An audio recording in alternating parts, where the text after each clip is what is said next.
अस्सलामुअलैकुम नाज़रीन, कुर्नुस उस्मान सीरीज़ से जुड़ी बेहतरीन मालूमात से आगाह करने के लिए हम आपको अपने चैनल उर्दू टेलर्स में खुशामदीद कहते हैं।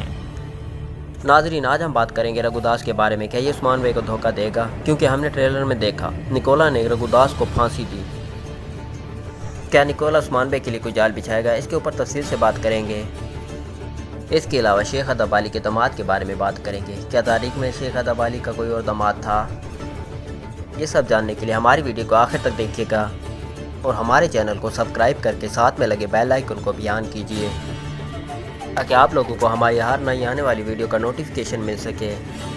तो नाजरीन, सबसे पहले बात करेंगे शेख अदब अली के दामाद के बारे में। पिछले एपिसोड में शेख अदब अली ने इसका जिक्र किया। अब हर कोई इसके बारे में जानना चाहता है कि वो कौन होगा और तारीख में इसकी क्या अहमियत थी। तारीख के मुताबिक शेख अदब अली का दामाद इस्माइल हक्की था, जिसने उस्मान बे के साथ काफ़ी फतवाहत में हिस्सा लिया। और कुछ माहिरीन का यह भी कहना है कि उस्मान बे और इस्माइल हक्की के अलावा शेख अदब अली के और भी दामाद थे। इनका नाम अभी तो मालूम नहीं हुआ, लेकिन जैसे ही इसके बारे में पता चलेगा आपको किसी न किसी वीडियो में बता देंगे। नाजरीन, बात करते हैं इस्माइल हक्की की। तारीख के मुताबिक इस्माइल हक्की किरदार ने उस्मान बे के साथ काफ़ी फतवाहत में हिस्सा लिया। बाद माहिरीन का यह भी कहना है कि इस्माइल हक्की उस्मान बे की फ़ौज की मावनत भी करता रहा। और यकीनन अब सीरियल में ऐसा ही कुछ दिखाया जाएगा। जैसे नाजरीन, शेख अदब अली के दो बेटे थे जिनका जिक्र हम पहले भी वीडियो में कर चुके हैं, लेकिन उनका जिक्र उस्मान सीरियल में नहीं हुआ। इनमें से एक का नाम मोहम्मद पाशा था और दूसरे का नाम महमूद पाशा था। क्या इनको भी सीरियल में शामिल किया जाएगा? और क्या शेख अदब अली के दामाद के साथ शेख अदब अली की बेटी की भी एंट्री होगी, इनके बाला की बहन? इसके बारे में आप लोग अपनी राय लाजमी दीजिएगा। अगर बात करें निकोला की, क्या आने वाली एपिसोड में निकोला उस्मान को धोखा देगा?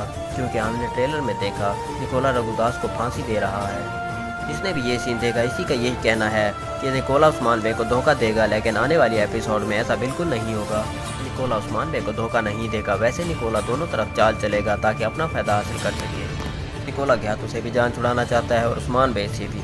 जो ट्रेलर में हमने सीन देखा वो सिर्फ ज्ञातू को कायल करने के लिए था, ताकि ज्ञातू कायल हो और निकोला और ज्ञातू उस्मान बे के खिलाफ कोई जाल बिछा सकें। तो नाजरीन, रही बात रघुदास की मौत की, तो रघुदास की मौत नहीं होगी। इस मंसूबे में रघुदास भी शामिल होगा। ये दोनों एक तरफ तो उस्मान का साथ देंगे और दूसरी तरफ ज्ञातू का। निकोला अब आने वाली चंद एपिसोड में उस्मान बे के खिलाफ कोई बड़ा जाल बिछाएगा, लेकिन इससे पहले ज्ञातू की वापसी हो जाएगी। क्या उस्मान बे निकोला के जाल में फंसेंगे? और क्या निकोला रघुदास को भी इस्तेमाल कर रहा है? इसके बारे में अपनी राय लाजमी दीजिएगा।